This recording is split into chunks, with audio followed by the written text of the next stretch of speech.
Olá, minha irmã, meu irmão. Mais uma vez tenho a graça de estar aqui com vocês, jovens, adultos, casais do nosso movimento Emaús de Florianópolis. Vamos comentar as leituras da Palavra de Deus deste domingo em que a Igreja no Brasil celebra a solenidade de São Pedro e São Paulo. O dia mesmo de São Pedro e São Paulo é dia 29, segunda-feira, como se celebra em outros lugares do mundo.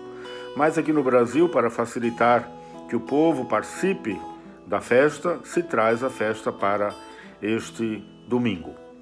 Vamos iniciar com a oração do dia, a oração da solenidade de São Pedro e São Paulo, que diz assim: Ó Deus, que hoje nos concedeis a alegria de festejar São Pedro e São Paulo, concedei à vossa Igreja seguir em tudo os ensinamentos destes apóstolos, que nos deram as primícias da fé. Por nosso Senhor Jesus Cristo, vosso Filho, na unidade do Espírito Santo.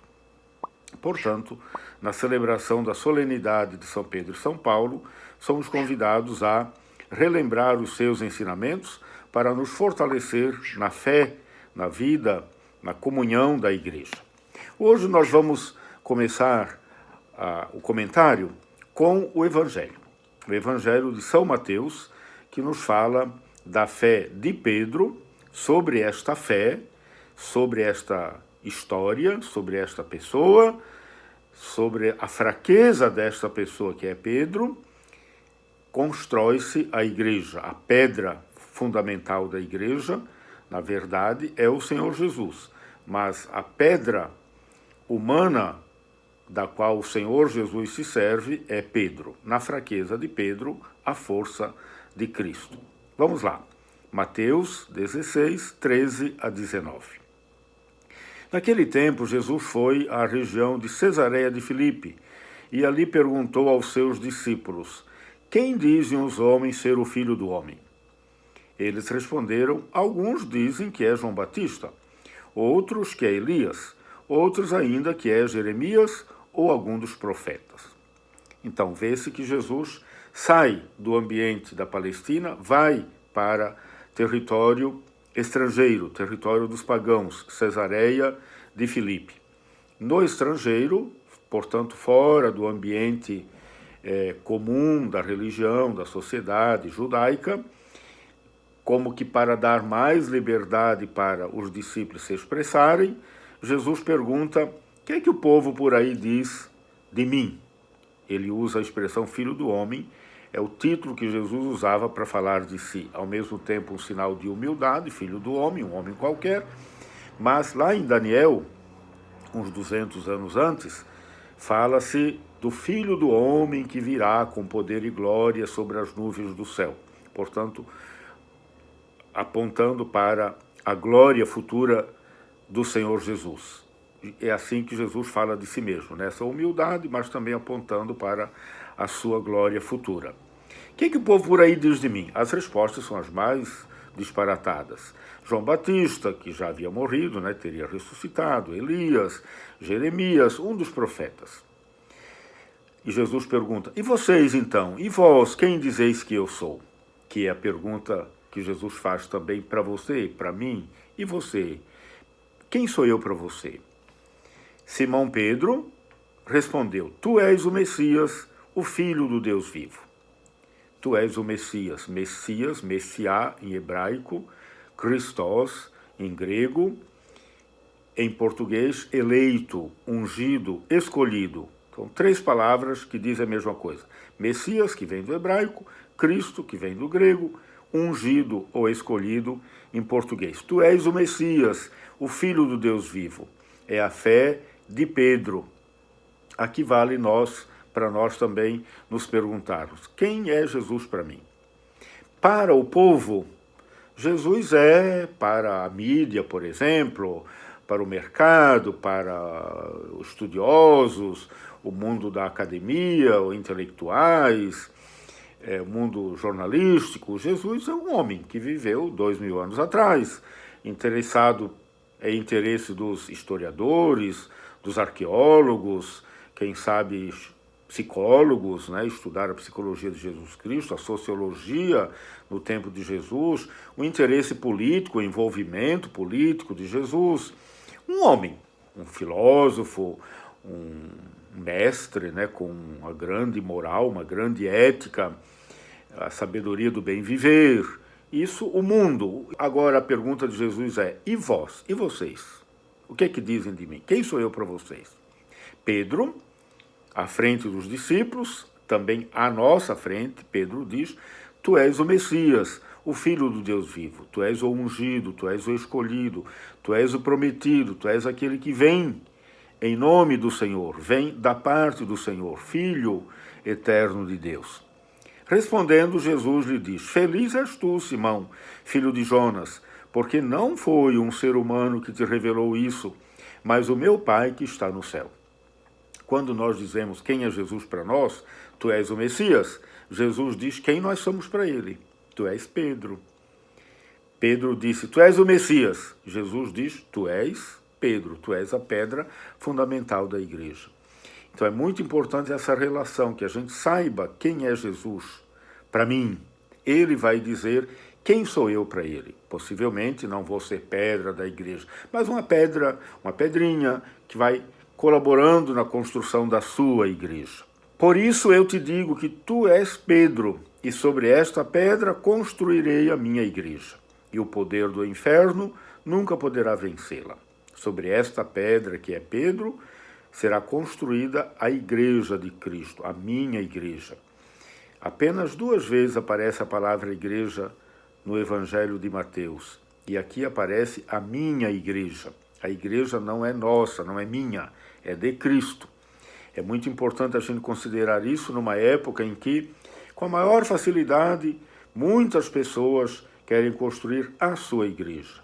Aliás, é assim que, pensando, cada um protesta de cá, protesta de lá, vai protestando, vai criando a sua igreja. Igrejinhas à parte. Esquecendo que a igreja de Cristo está fundada sobre a fé de Pedro, sobre a pessoa de Pedro. Melhor dizendo ainda, sobre a fraqueza de Pedro, porque agora Pedro diz: tu és o Cristo, Filho de Deus vivo, mas depois ele vai negar isso. Então revela também a fraqueza de Pedro. E é sobre essa fraqueza, mas é uma fraqueza de quem se arrepende, de quem é humilde, de quem se considera sempre diante do Senhor. Não é aquela prepotência de pessoas que se acham na arrogância de condenar, por exemplo, o Papa. Hoje, com muita facilidade, o Papa é atacado de comunista, de esquerdista, só porque defende os refugiados, defende os indígenas, defende os pobres, defende as florestas. E quem não tem esse amor, não tem essa paixão pela vida, pelos pequenos, pelos humildes, pelas vidas ameaçadas, humanas ou da natureza, quem não tem essa paixão facilmente condena o Papa. Aqueles que servem ao mercado, à moda, à mídia, os deuses do mundo de hoje, condenam com a maior facilidade o Papa. E com isso saem da igreja. Se dizem católicos, mas se não estão em comunhão, nem uma comunhão afetiva, que dirá uma comunhão efetiva. A igreja tem se mantido nesses 2000 anos, como está dito aqui, o poder do inferno nunca poderá vencê-la por causa da comunhão com o Papa. Quando você sai da comunhão com o Papa, quando você sai da comunhão da igreja, quanta gente eu ouvi dizer, gente nossa, do nosso movimento Emaús, dizendo: a CNBB não me representa. Ué, mas a CNBB são os bispos, são os sucessores dos apóstolos, é a fé apostólica. Quando você diz creio na igreja una, santa, católica e apostólica, é a fé dos nossos bispos. É a fé humana, eles não são Deus, o Papa não é Deus, os bispos não são Deus, não são, mas são representantes de Cristo, são vigários de Cristo. Então, essa comunhão, mesmo quando não se aceita posicionamentos sociais, políticos, econômicos, mas essa comunhão é preciso que seja mantida, sob pena de dividir a igreja de Cristo. E quando se divide o corpo de Cristo, você não consegue mais beber a fé que vem pela palavra, pelos sacramentos, a fé que vem da Eucaristia, que é o grande dom da igreja. A palavra de Cristo continua dizendo: eu te darei as chaves do reino dos céus. Tudo que tu ligares na terra será ligado nos céus, tudo que tu desligares na terra será desligado nos céus. É a autoridade que Cristo dá a Pedro, aos seus sucessores e aos apóstolos, porque Pedro aqui está representando todos os apóstolos e os sucessores dos apóstolos, que são os bispos, a autoridade para governarem a igreja. A igreja tem um governo monárquico, o princípio da unidade, que é o Papa, e um governo da diversidade, que é o governo dos bispos espalhados pelo mundo inteiro. Assim como numa diocese tem um governo do princípio da unidade, que é o bispo, e o princípio da diversidade, que são os padres, os coordenadores das pastorais, movimentos, organismos, serviços. A igreja vive sempre desses dois princípios, da unidade, da comunhão e da diversidade, como é a Santíssima Trindade. Um só Deus, o princípio da paternidade do Pai, na comunhão do Pai, do Filho e do Espírito Santo. Agora, então, podemos ir para a primeira leitura, que é dos Atos dos Apóstolos. Atos dos Apóstolos, capítulo 12, versículos do 1º ao 11º. Trata da prisão de Pedro, a soltura milagrosa de Pedro, por meio da obra de Deus e da oração dos fiéis. Naqueles dias, o rei Herodes prendeu alguns membros da igreja para torturá-los. Mandou matar à espada Tiago, irmão de João. E vendo que isso agradava aos judeus, mandou também prender a Pedro. Eram os dias dos pães ázimos. Dias dos pães ázimos é uma expressão para dizer os dias da Páscoa dos judeus. Mas vamos lembrar que a Páscoa dos cristãos coincide com a Páscoa dos judeus. Aqui nós estamos mais ou menos pelos anos 42. Se Jesus morreu pelo ano 30, estamos a uma distância de 12 anos. E se era a festa dos pães ázimos dos judeus, era também a festa da Páscoa das primeiras comunidades cristãs. Ora, por essa ocasião, Herodes Agripa manda matar Tiago e manda prender Pedro para agradar os judeus. Por que agradar os judeus? Porque o cristianismo estava se tornando um movimento bastante forte, estava com o tempo se diferenciando da religião judaica, embora ainda se estivesse aqui muito próximas uma da outra, os judeus e os cristãos. Depois de prender Pedro, Herodes colocou na prisão, guardado por 4 grupos de soldados, com 4 soldados cada um, portanto, 12 soldados, 16 soldados, 4 vezes 4. Herodes tinha a intenção de apresentá-lo ao povo depois da festa da Páscoa. Enquanto Pedro era mantido na prisão, a igreja rezava continuamente a Deus por ele. A oração da igreja, a oração da comunidade, da assembleia. A palavra igreja vem do latim ecclesia, do grego eclésia. Você imagine lá pelos anos 1000, 1100, quando se criou a língua portuguesa e outras línguas neolatinas, a pronúncia de eclésia, ecrésia, icreja, até dar igreja.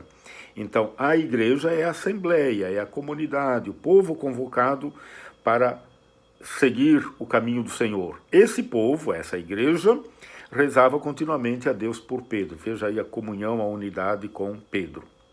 Herodes estava para apresentá-lo.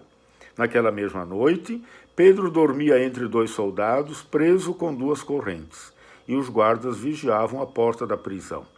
Eis que apareceu o anjo do Senhor, e uma luz iluminou a cela. O anjo tocou o ombro de Pedro, acordou-o e disse: "Levanta-te depressa."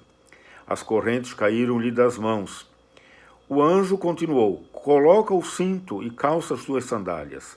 Pedro obedeceu e o anjo lhe disse: "Põe tua capa e vem comigo."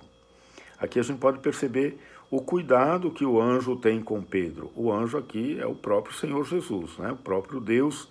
Levanta-te depressa, coloca o cinto, calça as tuas sandálias, põe a capa, porque tudo questão de cuidado, porque estava fugindo da prisão e ia enfrentar também a noite escura fora da prisão. Pedro acompanhou-o e não sabia que era realidade o que estava acontecendo por meio do anjo, pois pensava que aquilo era uma visão. Depois de passarem pela primeira e segunda guarda, chegaram ao portão de ferro que dava para a cidade. O portão abriu-se sozinho. Eles saíram, caminharam por uma rua e logo depois o anjo o deixou. Então Pedro caiu em si e disse: agora sei de fato que o Senhor enviou o seu anjo para me libertar do poder de Herodes e de tudo o que o povo judeu esperava. Aqui a gente percebe o seguinte: na festa de São Pedro, na solenidade de São Pedro, a igreja não escolhe uma leitura que exalta a figura de Pedro, mas uma leitura que mostra Pedro prisioneiro. A grandeza não é de Pedro, a grandeza é do Senhor. O Senhor que acompanha Pedro, que escolhe Pedro, que liberta Pedro, insistindo mais uma vez na fraqueza de Pedro, na humildade, na simplicidade. Você imagina esse pescador, mal falava o aramaico, ter que aprender a falar o hebraico quando chega em Jerusalém, ter que aprender a falar o grego quando vai para Antioquia anos mais tarde, ter que aprender a falar o latim quando vai para Roma. Essa simplicidade de Pedro, mas é também alguém que tem abertura de coração para deixar-se guiar por Deus. É Deus quem faz em Pedro as maravilhas que ele, Deus, quer. Essa é a grandeza da celebração de hoje. O salmo de resposta à primeira leitura, Salmo 33, tem como refrão: de todos os temores me livrou o Senhor Deus. É o salmista lá da primeira aliança do Antigo Testamento, essa oração que é recitada por Pedro e por todos nós diante das dificuldades, provações da nossa vida. Vamos à segunda leitura. A segunda leitura é da segunda carta de São Paulo a Timóteo. Nessa carta, Paulo, ou quem por Paulo, quem escreve em nome de Paulo, lembrando Paulo, Paulo está na prisão, no final de sua vida. Ele diz para Timóteo, segunda carta a Timóteo, capítulo 4, versículos de 6 a 8, depois pula 17 e 18. Diz assim: caríssimo, quanto a mim, eu já estou para ser derramado em sacrifício. Aproxima-se o momento da minha partida. Paulo está prisioneiro e reconhece que está terminando a sua vida, mas ele não termina a sua vida se lamentando, ele termina a sua vida dizendo: olha, vou me derramar em sacrifício, o momento da minha partida se aproxima. Ele vai se entregando para Deus, vai reconhecendo a obra de Deus na sua própria vida. Ele ainda diz com maior simplicidade: combati o bom combate, completei a carreira, guardei a fé. Agora está reservada para mim a coroa da justiça, que o Senhor justo juiz me dará naquele dia. E não somente a mim, mas também a todos que esperam com amor a sua manifestação gloriosa. Vejam com que simplicidade, também Paulo aqui prisioneiro, também Paulo na sua fraqueza, com que simplicidade, com que humildade, Paulo considera que fez o que deveria ter feito, combateu o bom combate, preservou-se na fé, guardou a fé, completou a corrida, né, fez tudo o que o Senhor queria que ele fizesse. Ou até melhor, deixou que o Senhor fizesse nele a obra que Deus queria fazer. Agora está reservada para mim, diz Paulo, a coroa da justiça, que o Senhor justo juiz vai me dar na sua manifestação gloriosa. Mas o Senhor esteve ao meu lado e me deu forças. Ele fez com que a mensagem fosse anunciada por mim integralmente e ouvida por todas as nações. E eu fui libertado da boca de leão. Vejam que hino de louvor Paulo faz a Deus. O Senhor esteve ao meu lado, o Senhor me deu forças. O Senhor fez com que, através de mim, a mensagem dele fosse anunciada a todos os povos. Ele se considera um servidor humilde do Senhor. O Senhor me libertará de todo mal e me salvará para o seu reino celeste. A ele a glória pelos séculos dos séculos. Amém. É um grande hino de louvor que Paulo presta a Deus, a Jesus Cristo, ao seu Senhor, que o libertou de tantos males, perigos, provações, perseguições, e que vai libertá-lo do poder da morte e vai levá-lo para a sua glória. Celebrando São Pedro e São Paulo, essas duas grandes colunas da igreja, Pedro, representante da lei, da tradição, a igreja como instituição, como organização, mas é um homem aberto Pedro abriu a igreja de Cristo para os que não eram judeus. Pedro levou a igreja de Cristo para o centro do Império Romano para de lá se expandir para o mundo inteiro.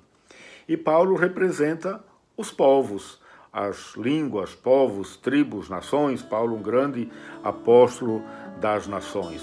Seu carisma missionário, 2 grandes homens, 2 grandes colunas da igreja, um morto pela cruz, crucificado de cabeça para baixo, outro pela espada, decapitado, ambos pelos anos 67 mais ou menos, derramaram o seu sangue em Roma.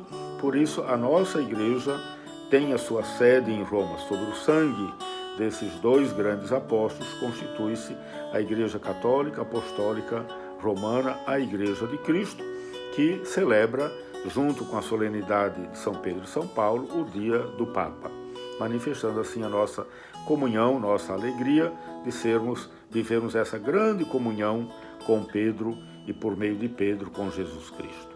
Para você, minha irmã, meu irmão, desejo toda a graça, toda a bênção, toda a força de nosso Deus, que é Pai e Filho e Espírito Santo. Amém. Permaneçamos na paz, na alegria, na comunhão da igreja. O Senhor sempre nos acompanha. Senhor, que viestes em meu coração habitar e em sacrário vivo me transformar.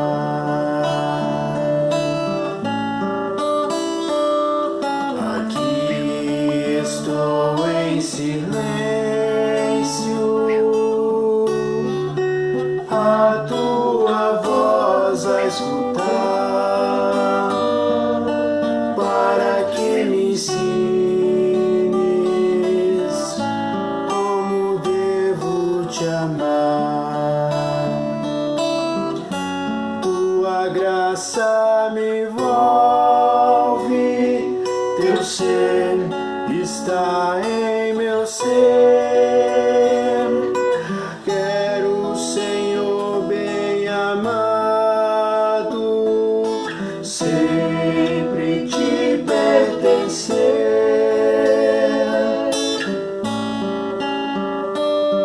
Senhor, que viestes em meu coração habitar,